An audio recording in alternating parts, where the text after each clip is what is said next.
Hey everybody, Tryptic here, and I am doing a Fleet Ops audio commentary. I think it's probably been a year since I've done the last one of these, but I'm really excited about it because I've been doing some progress on Tryptic's mod recently and making some big changes, some small changes, but the kind of things that you can't really change until you've been working on it for a while and you've really thought about it, and I've really thought about some of these things, so I'm really excited to see how they turn out. The game we have today is an alliances game, which means these guys just decided their teams. I forget who chose what races, but we will see. Let me just load my textures real quick. Alright, so the teams we have today are Nessie and Zap on the top. Nessie is Green Federation, and he is Risner.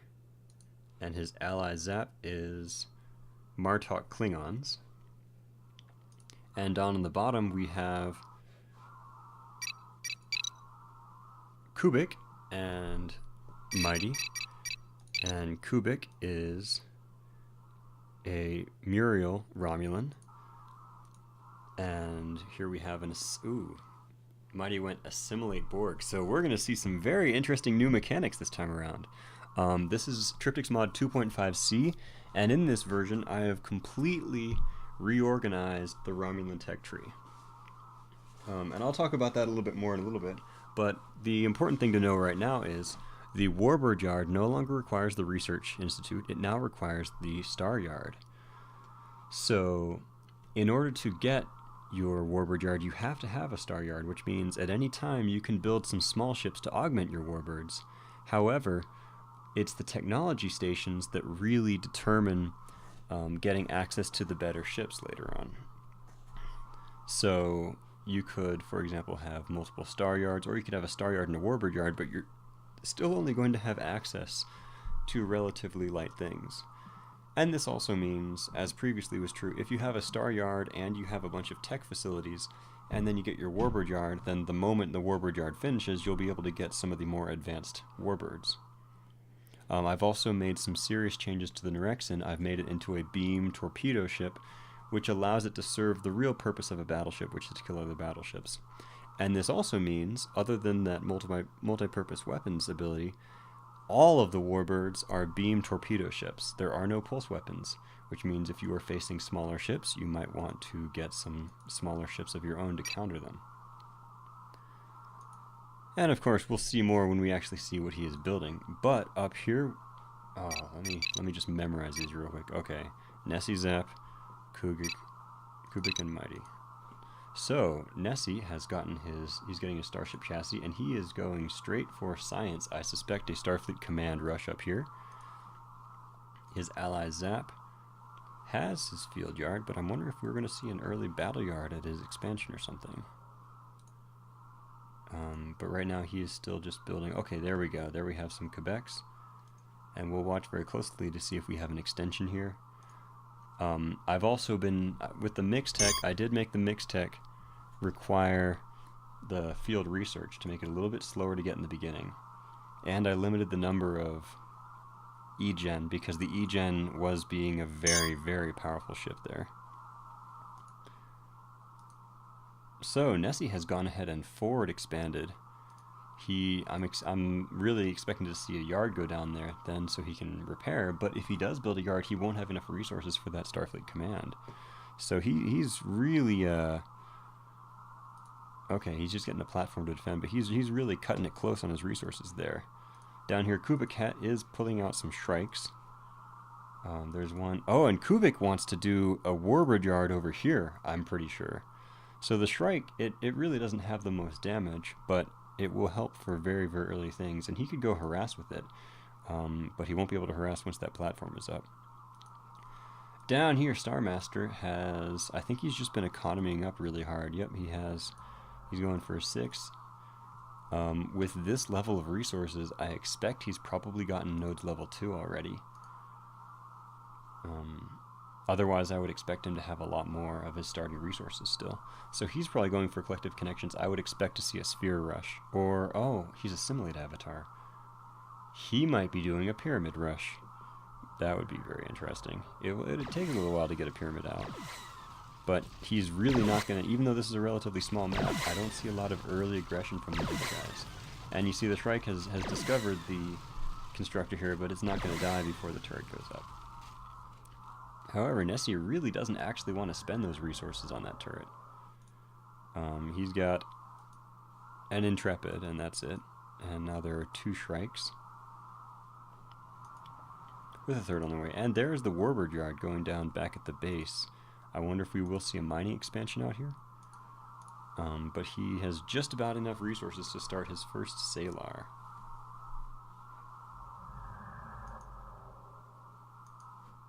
And there is the phaser platform. However, the Salar will take half damage from it.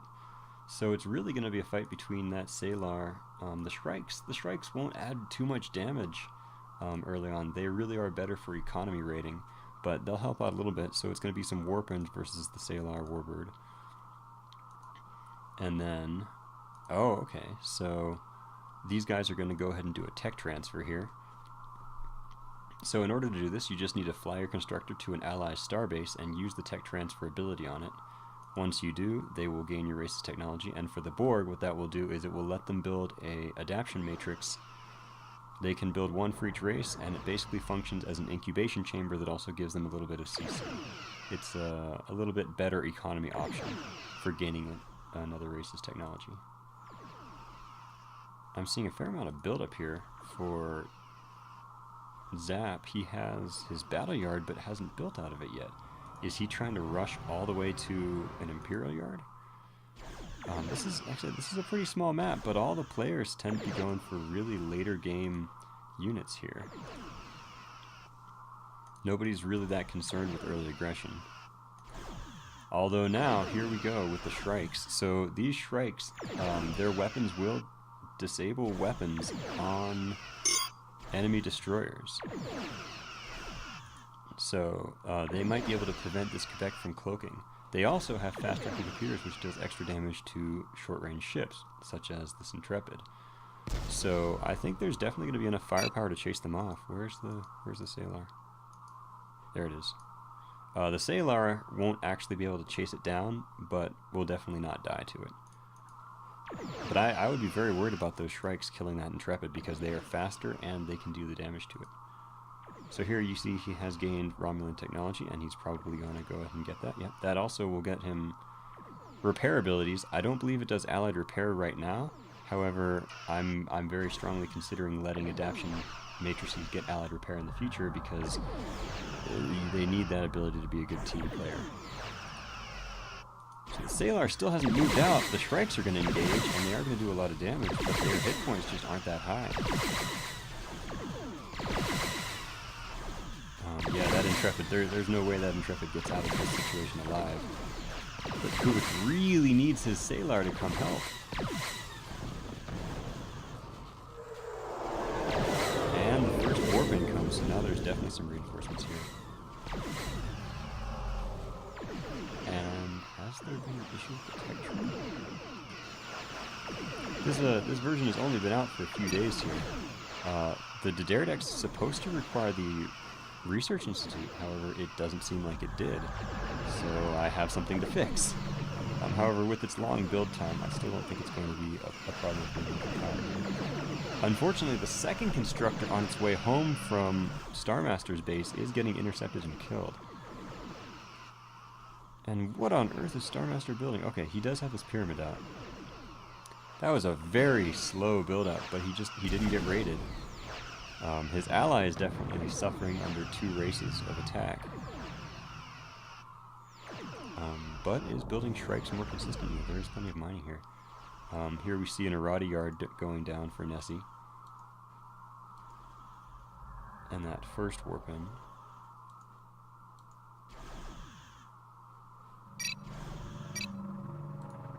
I've made some very slight modifications to the Torpedo Nebula. It no longer requires supplies in order to use its tactical torpedo pod. The only difference is when the torpedo pod is on, it recovers energy more slowly and can't use its torpedo weapon. And then when it's off, it gets the torpedo weapon. Oh, I see. They were getting that thing as it was cloaking, but they got weapon damage on it from the Shrikes. Now, if these Shrikes are grouped with the Salar, they're going to move at the same speed as the Salar, but they don't have to. They're faster than it. So you do not want to group these together unless you want them all to move at the same speed, but the Salar did manage to tag that ship at the edge of its range. And I do believe we're going to see the pyramid. So this is in fact a 3? This is a 3 holding beam, 1 regen module. And he wants to capture that constructor and take it home with him so that he can get into the adaptation matrix. Well, the thing about this pyramid is its regeneration rate is extremely high, as is its defense. And it has very powerful capturing abilities. So, but in general, the advantage of capturing ships, or of holding beam ships, is not when there's only one of them. The idea is to build them up and have several of them. So I think Star Master is going to be completely content. He's not even being rated.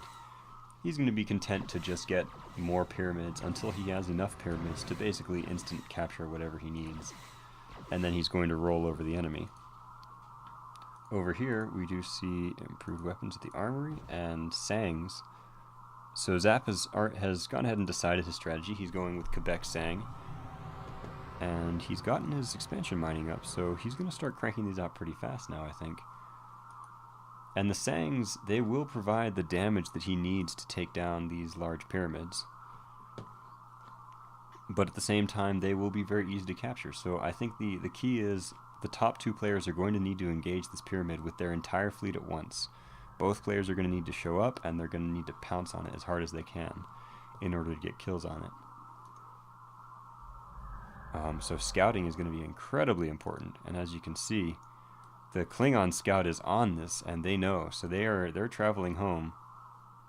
I don't know if Nessie is going to be willing to send his fleet all the way over to Zap's base, but he probably should, or if he's able to get another warp in, send that. So there is now a Dideridex out, and another one on the way. Yeah, it's supposed to require the Research Institute. But actually, I was making a lot of tweaks in there, so let me fix that. And he is capturing the field yard, and he is going to get it too. That blew up the extension, I believe. Oh no, he kept the extension, but that canceled that Quebec. And now the Borg are chasing, but I don't know if they're going to have enough damage. It is almost entirely out of energy though, so it can't capture any ships. A little bit of stray fire going in that. I don't think the pyramid's going to die, but I don't think it's going to get any captures either. It's just going to run. It's going to have to run all the way home, and they might be able to chase this ship for a very long time, at least until that second pyramid shows up. Okay, but they are pulling back, or are they indecisive? There's a Federation fleet raiding against these Romulans, but that's not a good call. With this many Shrikes, they are going to shred these Intrepids. Oh, they need to chase because they're faster, but yeah, that fast-tracking computers. So the thing about these Dideridex, of which there are now 2, is they will completely consume your supply. They are now a command ship, which means they rank up a little bit faster, but they cost them more supply, and their stats are very high. They also have a tractor beam, and their special ability is the ability to reduce enemy damage by 30% in a radius around them. So they are very helpful to have just 1 or 2 of them in your fleet. You can tow damaged ships. You can use this ability to lower enemy attack, and in the next version of Tryptic's mod, this ability will actually get stronger the higher rank you are, but it will start out a little bit weaker. So the Dideridex is definitely designed to be used in small numbers. Also because, as mentioned, the supply costs are so high, it will be very difficult to mass produce them. But with the augment of the Shrikes, they might be just fine, and now there's enough Shrikes here to really do some economy damage. Nessie has expanded a little bit into Ocuros with Chassis level 2, and into Avalon, so he has those fighter ships. His ball is growing, but he really needs to organize it. He needs to get everything in all at once. And at this point, he needs some cloak detect, because I think these Romulans are just going to get away scot-free. They killed that constructor, and they killed the turret that it was building. And I think they're going to come... Oh, there's the scout detect! Cloak detect, and they got the Romulan scout dead. But that constructor, I think the Romulans are going to raid it. Oh! Now this could be... I don't think there's any cloak detect here, so... Oh, but he decloaked! He's decloaking on the Klingons. Really going for it, while Star Master went and did a whole bunch more raiding. He actually captured that. Yeah, he captured the armory. While these other ships are cloaking... Oh, I don't know how well that's going to work. You might take weapon damage. Oh, but he got out. So, Kubik playing very well. I wonder if he lost a Shrike, because he had so many and their defense is so low. But no, he has a swarm of Shrikes. And he's bought supply. He's getting a third D'Deridex. His fleet is just growing and growing. The Klingons had a little bit of a setback there, but they're going to keep producing these Sangs. And they did complete the Imperial Yard, so I think he's probably looking for Negvars at this point to help. Well, no, not without the... Oh, to get the Ordnance Depot, you need the armor, so it would be very difficult for him to get this. Now, he needs to start boarding this from his other locations. Star Master Prodigy does not have enough energy to... Oh, he just canceled. He's decommissioning it. That's a tricky move. That had 400 crew, and Star Master Prodigy did not have enough special energy to capture that all the way. But Zap is playing really defensively now, and the Federation are coming in. Their Klingon allies are here. I don't think they want to fight under the starbase. I know they can do some economy damage, and now the Romulan ships are dying. The Federation ships are going to die too. This torpedo refit, it can activate this torpedo pod that can get a precise volley, and it can use that to shut shields up on these warbirds really quickly. So I don't know if you're doing that. Now that D'Deridex got so low on shielding, but he's cloaking out and trying to run. And it's going to go repair. There's a lot of harassment going on here. Now the Starbase has had its weapons fully upgraded though. And those pyramids are going to go in and harass the middle. Star Master is really just harassing with his pyramids all day long, and I think he'll probably have a third one, yeah. His economy, once he gets his economy going, he'll be able to crank out more and more pyramids. He's not being harassed at all. His ally Kubik is losing lots of Shrikes, but he has so many of them. And I don't know if the Federation Klingon Alliance lost anything there, really. But their ships are all spread out over the map. They need to gather them, they need to organize them. Because these pyramids are still a little bit low on energy, so they need to recover, unless they captured something just there. This is a very tricky one. Now the Federation are low on supplies, and oh, they're kind of long distance mining here at their home. So Nessie's income is relatively low right now compared to the other players. Well, I mean, okay, never mind. He doesn't have a second Tritanium. However, with all the combat he's doing and not so much research, he doesn't really need that much Tritanium. Zap has had a much harder time of it. He has lost his home dilithium, and he's basically just pumping out Sangs. Like, that's all of his production right now. And it's not a bad thing, because he's going to get so many, and these Sangs... Where are these Sangs? He wasn't able to get their special out of the armory before it was destroyed. If he did, that would actually allow him to do sudden damage to all of these Shrikes, probably. If his entire cloud of Sangs used that ability, they would spread out quite a lot of torpedo damage. And these Shrikes have just been produced non-stop the entire game out of this yard. So we have a very nice collection. Now we have 3 D'Deridex, a Salar, and a whole bunch of Shrikes.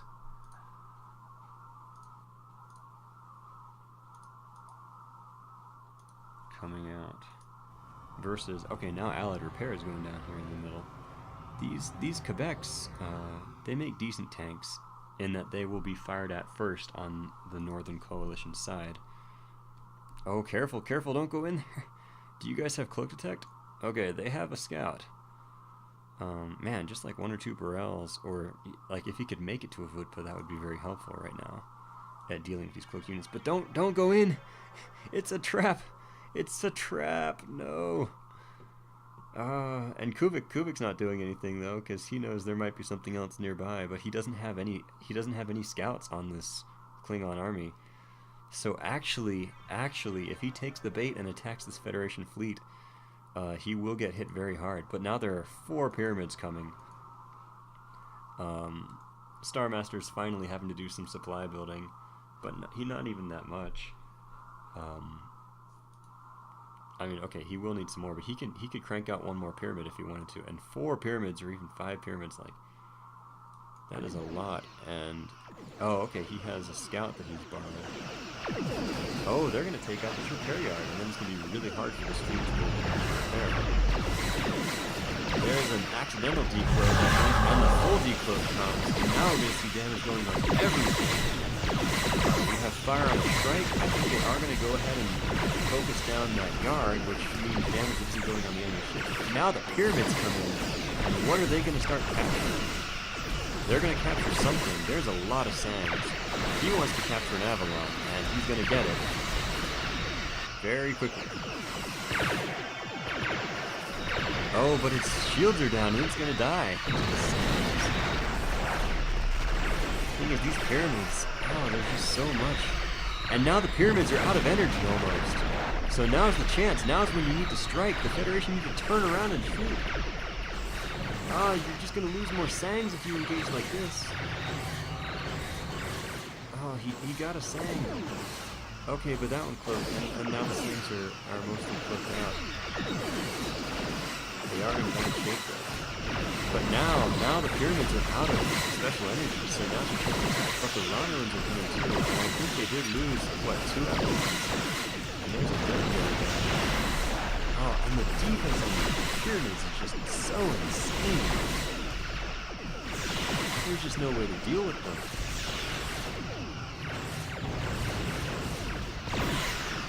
Now, in Tryptic's mod, I made holding beam pyramids a little bit cheaper.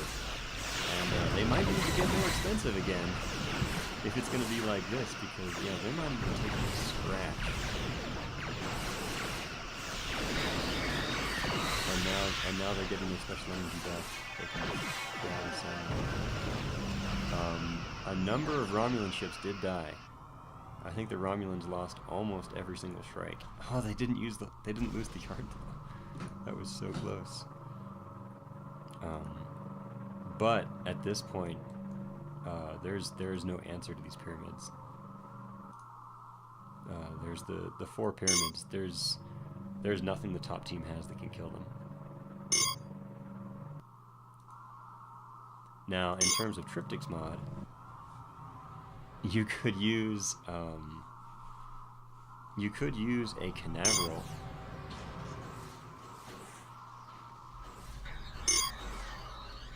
Which would be able to shut down the weapons on these. But maybe they use... What does the Federation need? The Federation needed some sort of special energy neutralizing ability in order to handle this.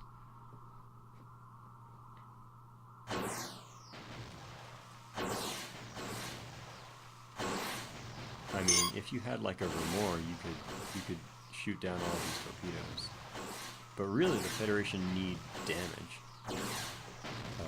They need some serious damage in order to attack these pyramids. And you know, if you were Romulans, like Romulans, the Salar can get its special ability that paralyzes a single target, and they can use that on the pyramids.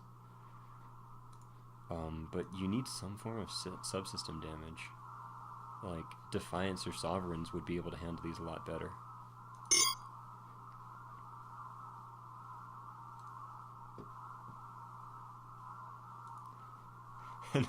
Zap's making fun of a bug that was in 2.5b.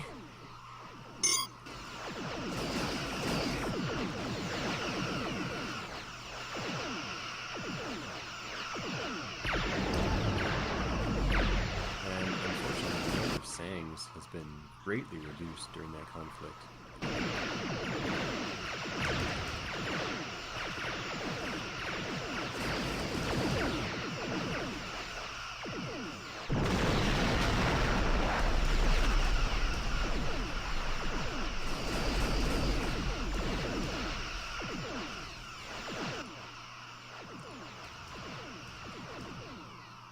Yeah, now, admittedly, if there was another player like a Dominion player who had gone this entire game without being raided at all at his home, he would have been able to build quite a lot as well. So, I don't know how overpowered the pyramids are. I do think probably I'll bump their price up just a little bit again. Oh yeah, there's an anti-factory one. But I mean, I don't want to just be like, oh, I'm going to change the balance on a ship after seeing it used well in one game. But I don't entirely see what the top team could have done against this. I guess they would have had to raid pretty early and kill off. I mean, they still haven't killed off this mining. Like, those Sangs could do that pretty quickly, and there's nothing Star Master could really do about it because he has slow ships. Now the Federation are turreting up. Now here's an interesting trick. In Tryptic's mod, the Errata Yard is a bit more inexpensive, but the downside is it builds a whole lot slower. So when you're this late in the game and you have a relatively good economy, you want to have 2 or possibly 3 Errata Yards. If you start cranking out Sovereigns, I know that they're expensive and they're really hard to get around, but they would definitely be able to stand up against these pyramids a bit better. And especially once they got the special ability that lets them disable engines, that would enable you to prevent them from escaping. And like, you know, a Defiant could shut off weapons on it, which could cause it to stop using its beam. And we see Star Master raiding with his captured Sangs, and Zap's just not even gonna handle it. He just decommissioned that. He did get his ordnance, so is he going for Vudpa? No? Vudpa? Vudpa would be an interesting choice right now. They would detect the cloak, and if you got the troopship upgrade, then they would have a lot of crew, so they would be able to maybe board the enemies. When the enemy is capturing one of your ships, you could board it in reverse with your troop ships. But their damage is spread out over many targets, so they would not be able to do enough damage to kill the pyramids. Now, as a Martok player, he could get the Luspet. The Luspet is a very good choice here, because it has 80 AI, so it resists medium range, it has a high crew complement, and it has the new Disruptive Strikes passive, which causes anything it shoots at to have subsystem fluctuations. So a couple of Luspet shooting at one of these pyramids would start disabling its subsystems left and right. That would be a very effective counter in this case. And they're going for a capture on the descent, and I think they are going to successfully capture it. That's going to put them out of a lot of special energy, but they've gone ahead and captured it. However, it's still over here, so I think the Federation has a decent chance of capturing it back if Star Master isn't careful. And one of the pyramids is in big danger of dying. Where are the Klingons? The Klingons need to get in on this. Where are the Romulans? They need to join in. I know Star Master is just going to run away with this, but they need to give chase. They need to kill that pyramid. Now there's 2 pyramids out of low on health, and they're all out of special energy. This is when you have to chase. As I said in my intro video, the Borg are all about running away. I'm sorry. Star Master was like, no, they're good at charging. He's like, no, really. The Borg are all about running away. And the Borg have run away successfully. Okay. Zap needs to decloak on this. Does Zap have any combat ships? Oh, okay. Zap actually went through and cleaned up. Finally, he killed Star Master's mining there. But he's losing his own in exchange.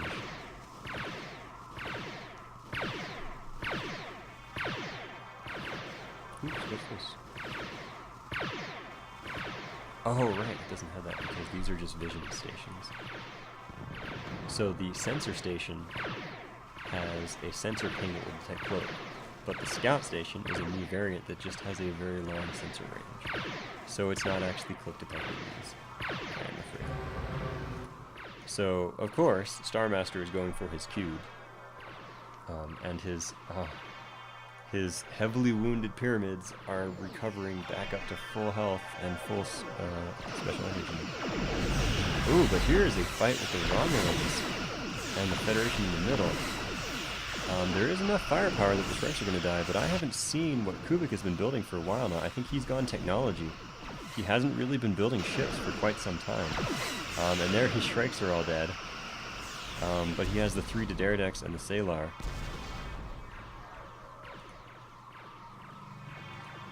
So, oh, and there's a Phalanx. Now the Phalanx... oh, wait. The Phalanx... I forget if it ended up having disruptive strikes or not. I was going to give it, and then I took it away, and then I gave it back, and I think I took it away again. And I'm very carefully analyzing this balance. Maybe the Phalanx does need to have disruptive strikes. That would enable it to act as a counter for these pyramids. Once again, by disabling subsystems when they shoot at it.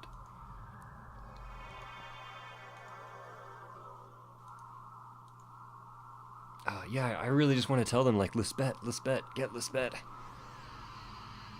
But I'll mention it after the match, and I'm sure they're all going to watch this replay. Yeah, okay, I take it back. In this version, the Phalanx does not have disruptive strikes on it. I believe the only disruptive strikes unit the Federation have is the Saber, and honestly, that's more because I removed cover fire from them and I wanted to give them an interesting ability. So, but yeah, the Federation's counters definitely lie in their bigger ships. Their smaller ships like the Intrepids, the Akiras, the Monsoons, even the Canaveral, they don't have that many heavy hitting abilities. Like I say, the Canaveral can use Plasma Bolt, which will shut off weapons on one of these, which would be nice. Or on a Daredecks, and then it can't cloak.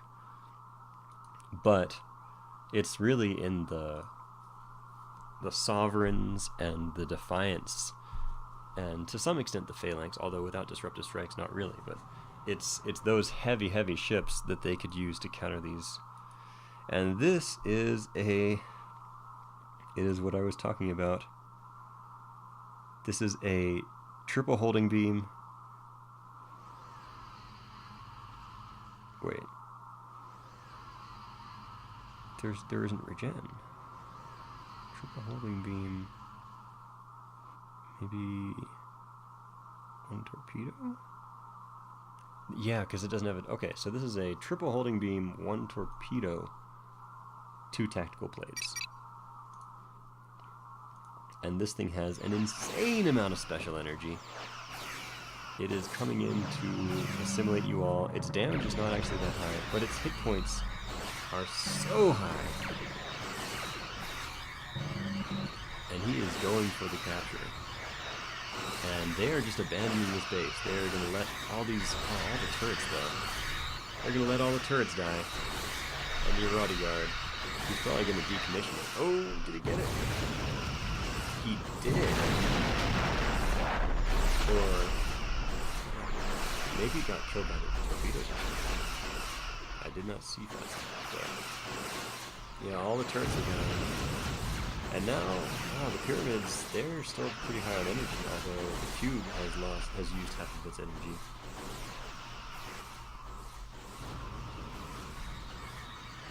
What are other options? You could get Kadouj.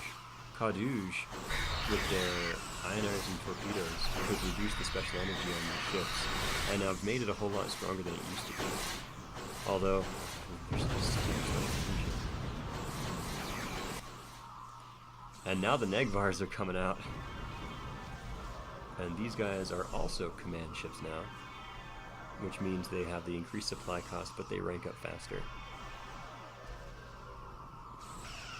And, ooh, the Romulans came in and raided, and are running away.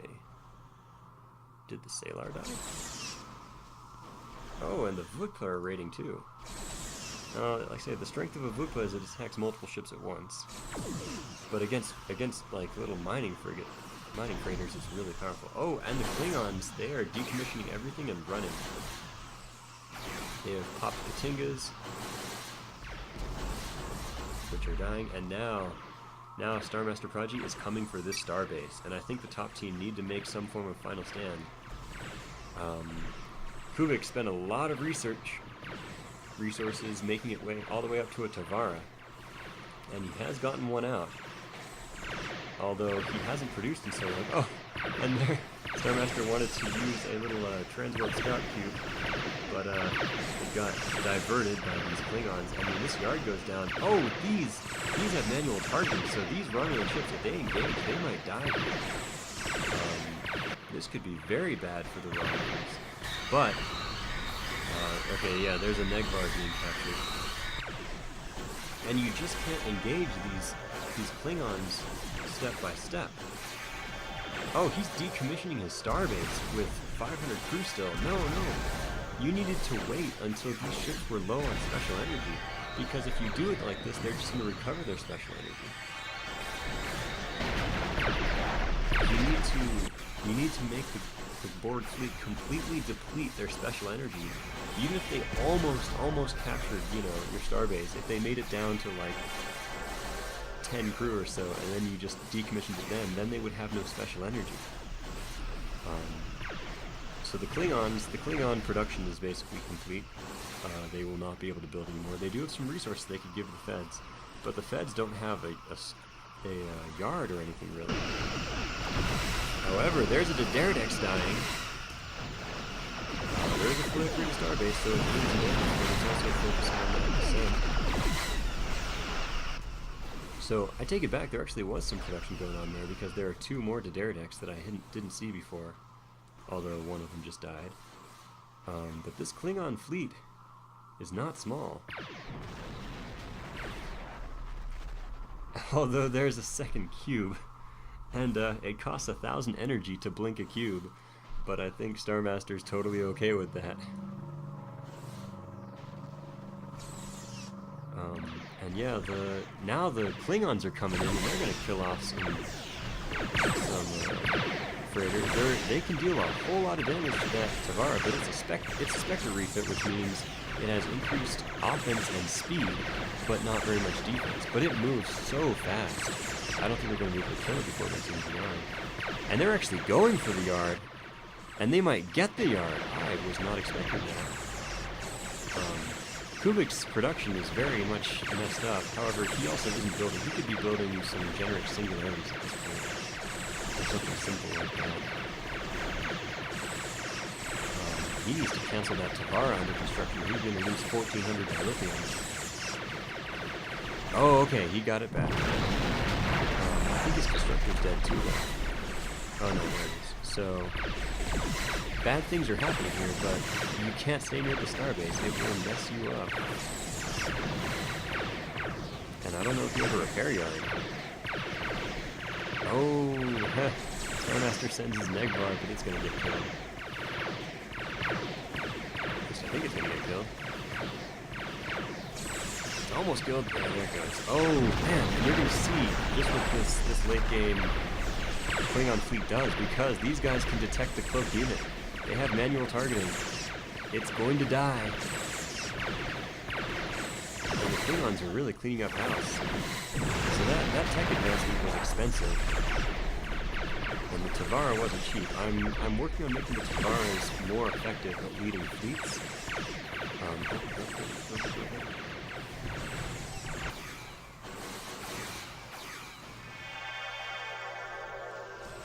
And now there are 2 assimilation tactical plate cubes. So I do think this game is going to go to the bottom 2. However, there is a furious assault going on here. This combined fleet. The Klingons need to get in here and do some damage on that station, but I think they're going to knock out Tryptic entirely just with their focused fire. And you see this beautiful ambassador taking half damage from long range and special effective at just tanking so much damage from the station. But this is one of those cases where stations in particular are very vulnerable to disruptive strikes. If you had a couple of sped in here, or something like that, you would probably get a disable on your weapons. But now the Borg are coming, Starmaster, he really wants to blink into this, but he might lose his Translop Cube if he's not careful. Yeah, he's going to lose it. They're using that holding beam there just to hold on. He's going to catch him in the center.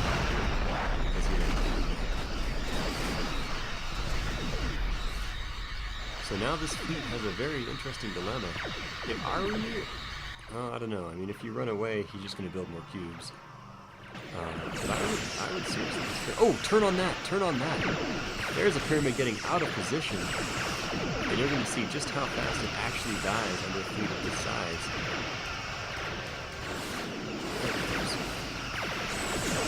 So that's one of them now. They'll definitely be able to get a second one if they focus fire on it. Could be the second one. We no longer have a friendly descent to his shields. There's a phalanx that is getting captured and will immediately probably be destroyed.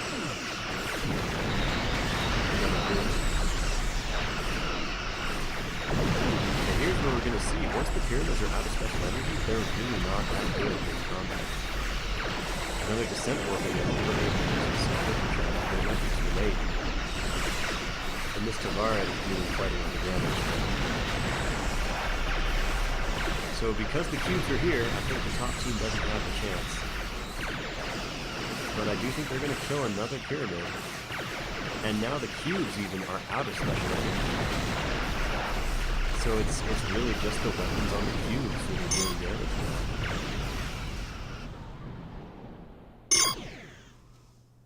So that is a very interesting game. I can't believe that bug is in there that lets you build the Dederidex without the Research Institute. I'll have to fix that in 2.5D. But you did get to see when you stand and fight the Borg, you can still do okay because you have to fight them when they're depleted for special energy. And the price of the pyramid, we'll take a look at it. Many of these strategies that we saw today were rushes. You know, they went straight into a big ship. And if the top team had sent some smaller ships to come raid their mining, I think the Borg would have been in a much rougher spot. If that expansion mining had been raided earlier, when he only had one pyramid, then he wouldn't have been able to get the next one out so easily. But I mean, I'll also let you guys judge, and I'll see if I can get some more recordings, get some more feedback. So for now, I hope you guys have enjoyed watching. This is Tryptic signing out.